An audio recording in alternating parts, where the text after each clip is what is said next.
Caros amigos, bem-vindos a mais um Hoje na História Mundial.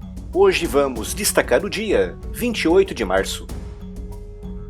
Neste dia, no ano de 1939, Franco conquistou Madrid depois de um cerco de 3 anos. Esse episódio faz parte da Guerra Civil Espanhola, um conflito bélico que se iniciou depois do fracasso de um golpe de Estado de um setor do exército contra o governo da Segunda República Espanhola. Essa Segunda República foi proclamada em 1931, na sequência da vitória republicana nas eleições municipais. A Guerra Civil iniciou-se em 1936 e terminou em abril de 1939, com a vitória dos militares e a instauração de um regime de caráter fascista, liderado por Francisco Franco. A Batalha de Madrid começou em novembro de 1936, mas o lento movimento das forças nacionalistas, que demoraram 3 meses para chegar, permitiu ao governo republicano estabilizar a frente. Os nacionalistas tentaram novamente tomar Madrid no início de 1937, com a ajuda de tropas de voluntários italianos fascistas, mas encontraram a resistência das brigadas internacionais. O colapso das forças republicanas noutras frentes criou uma divisão nas fileiras republicanas. De um lado estava o primeiro-ministro Juan Negrín, que queria lutar até o fim, e do outro estava o coronel Segismundo Casado, que queria negociar uma rendição para poupar os apoiantes republicanos. Casado conseguiu depor o primeiro-ministro e estabeleceu um Conselho Nacional de Defesa para negociar um acordo de paz com Franco. No entanto, o líder nacionalista só aceitaria uma rendição incondicional e ordenou às suas tropas avançarem para Madrid. E neste dia, a frente republicana rendeu-se e Madrid foi conquistada. Apesar dos esforços de Casado, muitos defensores dos republicanos foram executados e morreram na prisão. 200.000 pessoas foram vítimas do regime de Franco entre 1939 e 1943.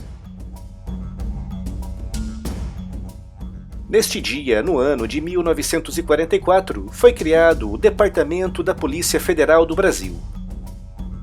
A precursora da Polícia Federal, a Intendência Geral de Polícia da Corte e do Estado do Brasil, foi criada por Dom João VI em 1808. Em 1944, a antiga Polícia Civil do Distrito Federal, que funcionava no Rio de Janeiro, então capital da República, foi transformada em Departamento Federal de Segurança Pública, diretamente subordinada ao Ministro da Justiça e Negócios Interiores, e que tinha como objetivo assegurar os serviços de polícia e segurança pública no Distrito Federal e em âmbito nacional. As secretarias ou departamentos de segurança e chefaturas de polícia dos estados receberiam orientação do DFSP a respeito de assuntos de ordem política e social relacionados com a segurança pública do país.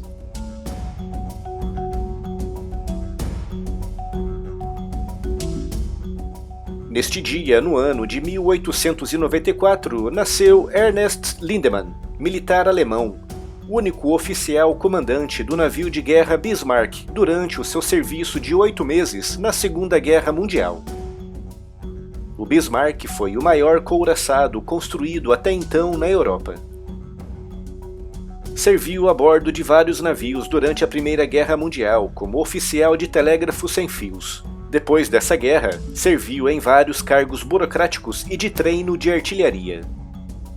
Na Segunda Guerra Mundial, Lindemann comandou o Bismarck durante a única operação de combate da embarcação, na qual o navio de guerra e o cruzador pesado Prinz Eugen partiram da sua base na Polônia para atacar navios mercantes britânicos no Atlântico Norte.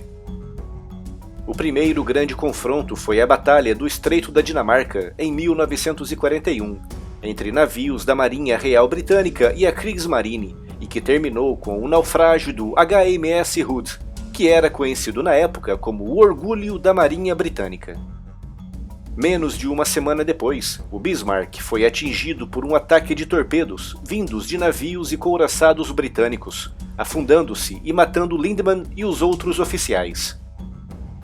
A última mensagem enviada pelo comandante para sua base foi: Navio sem controle. Inimigos aproximando-se. Lutaremos até a última munição. O Bismarck levou horas para se afundar, tendo recebido mais de 400 impactos diretos de canhões de grosso calibre.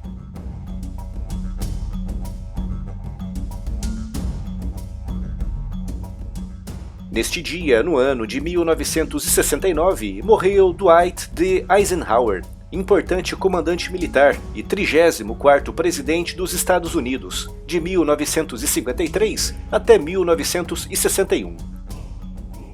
Durante a Segunda Guerra Mundial, foi o comandante supremo das forças aliadas na Europa, assumindo a responsabilidade de comandar e supervisionar a invasão do norte da África durante a Operação Tocha, entre 1942 e 1943. Assumiu também o planejamento da invasão da França e da Alemanha, entre 1944 e 1945, no fronte ocidental. Como candidato à presidência dos Estados Unidos, prometeu uma cruzada contra o comunismo, a Coreia e a corrupção. No primeiro ano como presidente, Eisenhower depôs o líder do Irã num golpe de Estado e ameaçou usar de força nuclear contra a China para encerrar a Guerra da Coreia. O seu objetivo era expandir o arsenal atômico americano, manter a pressão sobre a União Soviética e reduzir a dívida do governo. Eisenhower forçou Israel, o Reino Unido e a França a terminar a sua invasão ao Egito durante a Guerra do Suez de 1956. Foi obrigado a entrar de vez na corrida espacial quando os soviéticos lançaram o satélite Sputnik 1. Em 1958, enviou soldados americanos para o Líbano para impedir que o governo pró-Ocidente caísse nas mãos de simpatizantes comunistas. No fim do seu mandato, um avião espião americano foi derrubado sobre a Rússia e o seu piloto foi capturado vivo, o que impediu que negociasse com os soviéticos. Os seus dois mandatos caracterizaram-se pela prosperidade econômica, exceto entre 1958 e 1959, quando houve uma breve recessão. Considerado um político conservador que continuou com o New Deal, expandiu os seguros sociais e lançou o chamado Interstate Highway System.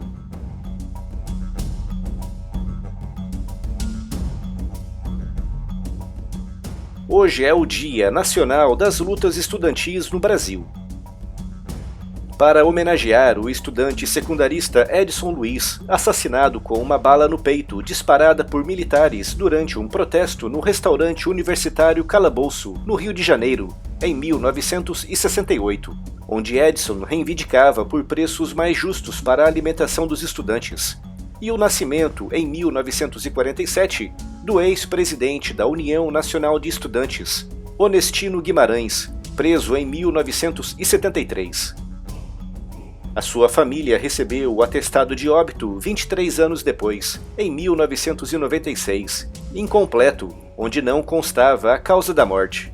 Apenas em 2013 o atestado foi completado, indicando que a morte foi causada por múltiplas lesões corporais enquanto esteve detido pela polícia. O seu corpo nunca foi encontrado.